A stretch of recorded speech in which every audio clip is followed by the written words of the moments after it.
میرے آقا علیہ السلام کے دیوانوں، اگر حسن کی بنیاد پر کسی سے محبت کرنی چاہیے، کسی سے عشق کرنا چاہیے، تو سب سے زیادہ حسن اللہ نے جس کو دیا ہے وہ میرے اور آپ کے آقا مصطفیٰ جان رحمت کی ذات ہے۔ صحابہ کہتے ہیں اگر اللہ بالفرض اپنے محبوب پر قرآن نازل نہ بھی کرتا تو مصطفیٰ جان رحمت کا چہرہ اتنا خوبصورت اللہ نے بنایا تھا کہ جو چہرہ دیکھتا وہ چہرہ دیکھ کر ہی مسلمان ہو جاتا۔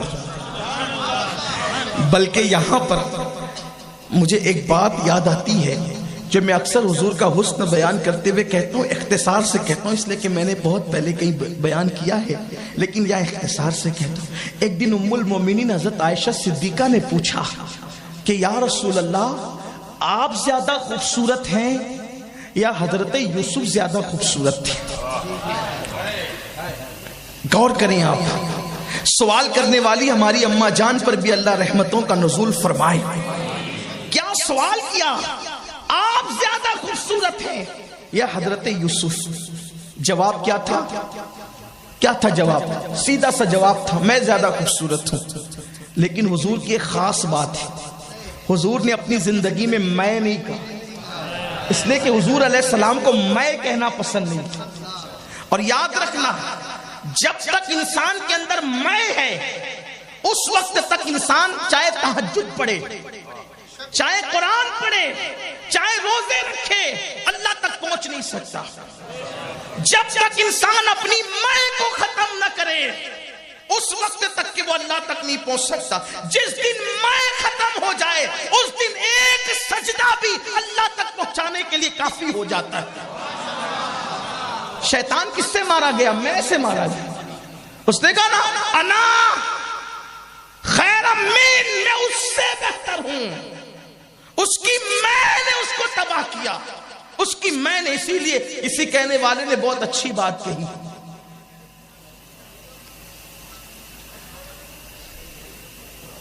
بکری کہے میں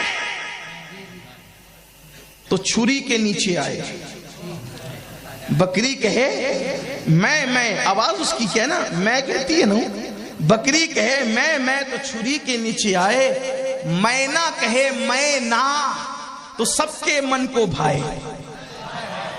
مینا کہے میں نہ سب کے من کو بھائے، اور بکری کہے میں تو چھری کے نیچے آئے۔ یہ میں ختم ہو۔ آج انسان سوچتا ہے میں بہتر ہوں، یہ میں کی کیا جھگڑا ہو رہا ہے؟ میں کچھ نہیں۔ حضور علیہ الصلوۃ والتسلیم سے آپ زیادہ خوبصورت ہیں یا حضرت یوسف؟ جواب سنیں، جواب بھی دیا اور میں سے بھی بچے۔ آقا نے ارشاد فرمایا عائشہ میرے حسن میں نمک ہے۔ جواب دیکھیں، میرے حسن میں نمک ہے۔ توجہ آپ کی، میرے حسن میں نمک ہے۔ نمک کا مطلب کیا؟ اب اس کے دو چیزیں بیان کی جاتی ہیں، تشریح دو ہے اس کی۔ ایک تشریح تو یہ ہے، ایک تشریح تو اس کی یہ ہے، مثال کے طور پہ آپ نے ہم لوگوں کو کبھی دعوت دی، علماء کو دی، مشائخ کو دی، سادات کو دی، پروفیسرز، انجینئرز، ڈاکٹرز، آپ نے بڑے بڑے عزت دار لوگوں کو بلایا اور دل میں خیال کیا آج میں نے کھانا ایسا بنانا ہے کہ ایسا کھانا ان لوگوں نے کبھی نہ کھایا ہو۔ تیل کی جگہ آپ نے دیسی گھی ڈالا، مسالے آپ نے گجرات کی بجائے ممبئی سے منگائے، سعودی سے منگائے، جہاں سے دل چاہ وہاں سے منگائے۔ باورچی آپ نے ایک کی بجائے 101 بلا لیے کہ سب کے مشورے سے قیمتی کھانا بننا ہے، اور اتنا لذیذ کہ کبھی کسی نے نہیں کھایا۔ اور واقعی کھانا بنا بھی ایسا کہ کھانا پک رہا تھا تو کئی محلے اس کی خوشبو سے معطر تھے، لیکن جیسے ہی کھانا رکھا گیا لاکھوں کے مسالے، لاکھوں کی چیزیں، لاکھوں کے آئٹم سب ڈال دیے گئے، لیکن کسی باورچی نے کہا یہ نمک کی اوقات کیا ہے، بڑا سستا ملتا ہے، سارے مسالوں میں سارے جو چیزیں جتنی ڈالی جاتی کھانے میں سب سے سستا نمک ہے، ہم نے نمک نہیں ڈالنا باقی سب ڈالنا۔ بولیں سب لذیذ سے لذیذ مسالے ڈالے، جب کوئی منہ میں لقمہ ڈالے گا تو کنکیوں سے اشارہ کرے گا کھانا بڑا اچھا ہے لیکن مزہ نہیں آتا۔ کیوں؟ اس لیے کہ جب تک کھانے میں نمک نہ ملے کھانا لذیذ نہیں ہو سکتا. جب تک کھانے میں نمک نہ ملے اس وقت تک کھانا لذیذ نہیں ہو سکتا. بلا تمثیل حضور فرما رہے عائشہ تم حسن یوسف کے بارے میں پوچھ رہی ہو, میرے حسن میں نمک ہے. نمک جیسے نمک ملائے بغیر کسی کو کھانے میں لذت نہیں آ سکتی, ویسے میرا حسن ملائے بغیر کوئی حسن والا بن نہیں سکتا. اللہ نے جس کو بھی حسن دیا ہے میرے حسن کی خیرات عطا کی ہے. اگر یہ پھول کے اندر جو ہے وہ خوشبو ہے, یہ پھول کے اندر حسن ہے, یہ پھول میں جمال ہے, تو اس کو میرے نور کی خیرات دی گئی ہے. اسی لیے تو امام کہتے ہیں انہی کی بو مایہ سمن ہے, انہی کا جلوہ چمن چمن ہے, انہی سے گلشن مہک رہے ہیں, انہی کی رنگت گلاب میں ہے. یہ جو چاند چمک رہا ہے حضور کے حسن کی خیرات, یہ انبیاء کرام چمک رہے ہیں حضور کے حسن کی خیرات. جس کو بھی حسن ملا ہے مصطفیٰ جان رحمت کے حسن کے صدقے میں ملا ہے. اور دوسری بات نمک کی خاصیت ہے, 50 کلو شکر ڈالیں آپ کھیر کے اندر اور 1 کلو نمک ڈالیں, نمک جہاں رہے گا بتائے گا کہ میں ہوں. نمک جہاں رہے گا بتائے گا میں, یعنی وہ سب پہ غالب رہتا ہے, جہاں رہتا ہے سب پہ غالب رہتا ہے. قربان جائیں حضور فرماتے میرے حسن میں نمک ہے, یعنی جیسے نمک ہر کھانے پر غالب رہتا ہے ویسے میرا حسن سب کے حسن پر غالب آ گیا ہے.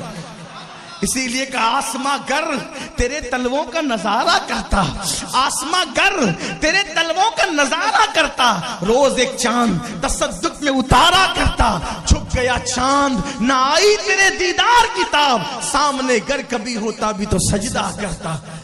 حسن مصطفیٰ پر کیا کیا بیان کریں, لیکن اگر اخلاق کی بنیاد پر کسی سے عشق کیا جائے, کوئی ایسا اخلاق والا تو لاؤ. ایک بار میرے آقا تشریف لے جا رہے ہیں, نہیں پیش کر سکتا کوئی, تاریخ میں کوئی نہیں پیش کر سکتا یہ اخلاق. اللہ کے رسول علیہ السلام تشریف لے جا رہے ہیں, صحابہ کرام کی جماعت حضور کے ساتھ ہے, بڑا لشکر ہے, لشکر جہاد کے لیے جا رہا ہے, جنگ کے لیے جا رہا ہے. دیکھا کہ ایک کتیا اپنے بچوں کو لیٹ کر دودھ پلا رہی ہے. عام طور پہ کتیا جب بچوں کو دودھ پلاتی ہے تو کبھی غور کرنا وہ پورا پھیل جاتی ہے زمین پر, کیونکہ اس کے کئی ایک بچے ہوتے ہیں, پھیلے بغیر وہ بچوں کو دودھ نہیں پلا سکتی کیونکہ اس کے بچے 3 4 5 6 اس طرح ہوتے ہیں. تو کتیا زمین پر لیٹ کر اپنے بچوں کو دودھ پلا رہی ہے. میرے آقا علیہ السلام نے کتیا کو دودھ پلاتے دیکھا, صحابہ سے فرمایا راستہ بدل دو, اس لیے کہ اس راستے سے گزرو گے تو تمہارے پیروں کی دھمک کی وجہ سے یہ کتیا اٹھ کر کے بھاگ جائے گی, بچوں کے منہ سے دودھ چھوٹ جائے گا, اس لیے ہمیں راستہ بدلنا تو گوارا ہے لیکن کتیا کے بچوں کے منہ سے ان کا دودھ چھڑوانا ہمیں گوارا نہیں ہے. اور پھر صحابہ کو وہاں کھڑا کر دیا گیا یہ کہتے ہوئے کہ اللہ کے رسول کا حکم ہے یہ کتیا ڈر کر بھاگ نہ جائے, اس لیے تم راستہ بدل کر کے جاؤ تاکہ کتیا کے بچے وہاں اطمینان سے دودھ پی سکیں. میں چیلنج کرتا ہوں پوری دنیا کے انسانوں کو, کوئی ایسا اخلاق والا لا کر تو بتاؤ جو کتوں کے بچوں تک کا خیال کرتا ہو, جو اپنے ہزاروں صحابہ کا راستہ تبدیل کروا دے لیکن کتے کو اٹھنے نہ دے بلکہ کتیا کے بچوں کے منہ سے دودھ چھوٹنے نہ دے. کوئی ہے ایسا اخلاق والا؟ اگر اخلاق کی بنیاد پر کسی سے پیار کیا جا سکتا ہے تو ہمارے آقا کے سوا اور کون ہو سکتا ہے؟ اور سنو, اگر علم کی بنیاد پر کسی سے پیار کرنا یا عشق کرنے کا آپ ضابطہ بناتے ہیں تو مجھے بتاؤ, اللہ اکبر, جو ڈائریکٹ اللہ کا شاگرد ہو علم کے معاملے میں, جس کے بارے میں قرآن کہتا ہے الرحمن علم القرآن, رحمان نے قرآن سکھایا انسانیت کی جان محمد عربی صلی اللہ علیہ وآلہ وسلم کو, حتیٰ کہ یہاں تک فرمایا وعلمک ما لم تکن تعلم وکان فضل اللہ علیک عظیما. اے محبوب آپ جو کچھ نہیں جانتے تھے وہ سب کچھ ہم نے آپ کو سکھا دیا. کتنا سکھایا, کتنا سکھایا. ایک شخص نے اٹھ کر کے پوچھا کہ یا رسول اللہ میں کس کا بیٹا ہوں؟ واللہ یہ بھی چیلنج ہے, بڑے سے بڑا مفتی, بڑے سے بڑا فقیہ, بڑے سے بڑا محدث کسی کے بارے میں نہیں بتا سکتا کہ کون کس کا بیٹا ہے، لیکن یہ میرے نبی سے پوچھا گیا میں کس کا بیٹا ہوں، حضور نے ان کے نام، ان کے باپ کا نام بتایا، اور جس کو باپ کہتے تھے انہی کا نام بتایا۔ تو وہ اپنی ماں سے جا کر کہنے لگے امی آج میں نے پوچھا حضور سے کہ میں بیٹا کس کا ہوں، تو حضور نے نام بتایا۔ سرکار کی علیہ السلام کی یہ بات سننے کے بعد ان کی ماں نے کہا تیری ناک خاک آلود ہو، وہ تو اللہ کا شکر ہے کہ میں پاک دامن تھی، آج رسوا ہونے سے بچ گئی، اس لیے کہ عرب کی عورتوں کا حال تو بڑا عجیب تھا، اگر میں نے کسی سے منہ کالا ہوا کیا ہوتا تو آج تو مجھے رسوا ہی کر دیتا۔ آپ اندازہ فرمائے میرے آقا صلی اللہ علیہ وسلم، اور ایک مرتبہ ایک کے بارے میں کہہ دیا کہ یہ جس کو باپ کہتا اس کا بیٹا نہیں ہے، کہہ دیا ایک مرتبہ ایک کے بارے میں، وہ دوڑا گیا، حالانکہ وہ مسلمان نہیں تھا، اس کے بارے میں کہا جس کو باپ کہتا اس کا بیٹا نہیں ہے یہ، وہ دوڑا گیا، ماں کو چت لٹا دیا، اس کے سینے پہ بیٹھا اور تلوار نکال کر کے کہا بول سچ، کیونکہ میں محبت پر ایمان تو اس نے کہا کہ نہیں لایا، لیکن میں نے دیکھا ہے کہ وہ جو بھی بات کہتے ہیں سچ کہتے ہیں، اور آج کہہ دیا کہ وہ اپنے باپ کا بیٹا نہیں، تو اب بتا سچائی کیا ہے۔ اس کی ماں نے کہا کمبخت، اگر اپنے باپ کا ہوتا تو ماں کے ساتھ یہ سلوک کیوں کرتا، دراصل تیرا باپ نامرد تھا اور دولت مند تھا، تو میں نے سوچا کہ کہیں اس کے مرنے کے بعد دولت غیروں کے ہاتھ نہ چلی جائے، تو میں نے کسی چرواہے کے ساتھ منہ کالا کیا جس سے تو پیدا ہوا ہے، اور اسی کی خبر مصطفیٰ جان رحمت صلی اللہ علیہ وآلہ وسلم نے دی ہے، تو کس کے شکم میں کس کا بچہ ہے یہ بھی حضور جانتے ہیں، شکم کے اندر لڑکا یا لڑکی یہ بھی حضور جانتے ہیں، شکم کے اندر نیک ہے یا بدکار ہے یہ بھی حضور جانتے ہیں، شکم کا تو علم رکھتے ہی ہے، قبر کے اندر عذاب ہو رہا یا ثواب دیا جا رہا ہے اس کی خبر بھی مصطفیٰ جان رحمت عطا فرماتے ہیں۔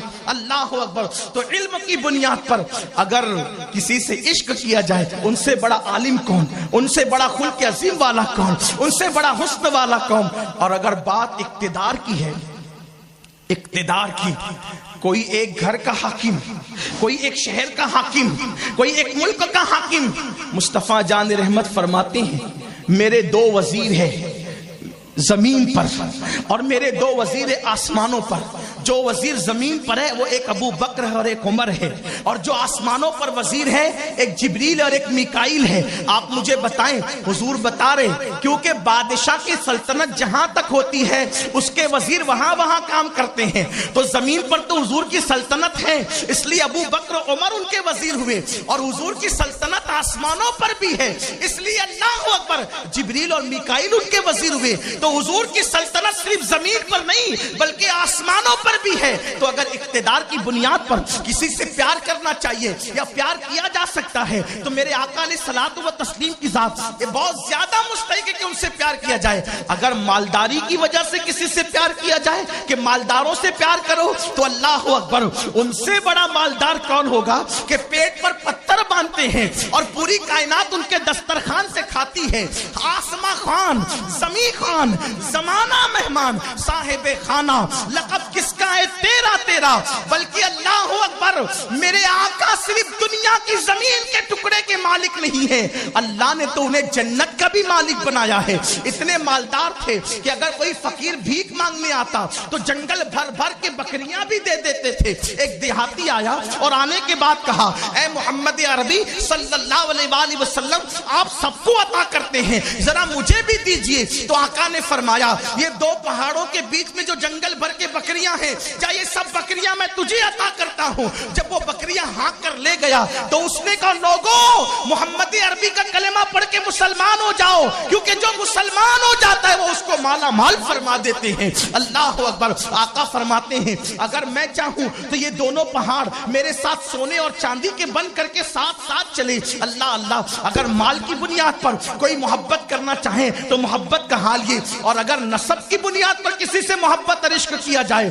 تو ان سے اعلیٰ نسب کس کا ہے؟ میرے آقا فرماتے ہیں صلی اللہ علیہ وآلہ وسلم ہر زمانے میں اللہ نے چنے ہوئے بندوں کو جب اللہ نے سلیکٹ کیا تو ان میں میرے آبا و اجداد کو ان کا سلیکشن کیا، ان کو چنا، حتیٰ کہ اللہ نے پھر قریش کو چنا، قریش میں بنو ہاشم کو چنا، بنو ہاشم میں اللہ تعالیٰ نے عبد المطلب مطلب کو چنا، اللہ اکبر، اور آل عبد المطلب سے اللہ نے مجھ کو چنا۔ اسی لیے امام کہتے ہیں یہی بولے سدرا والے، چمنے جہاں کے تھالے سبھی میں نے چھان ڈالے، تیرے پائے کا نہ پایا، تجھے یک نے یک بنایا، تجھے یک نے یک بنایا۔ کہاں کہاں تک حضور کا ذکر کریں، لیکن بس بات سمیٹتے ہوئے کہ اگر حسن کی بنیاد پر، علم کی بنیاد پر، اخلاق کی بنیاد پر، پرہیزگاری کی بنیاد پر، دولت کی بنیاد پر، نسب کی بنیاد پر اگر کسی سے پیار کیا جا سکتا ہے تو میرے آقا علیہ الصلوۃ والتسلیم ہے۔ اور آخری بات اس عنوان کے حوالے سے، اگر احسانات کی بنیاد پر کسی سے عشق کیا جا سکتا ہے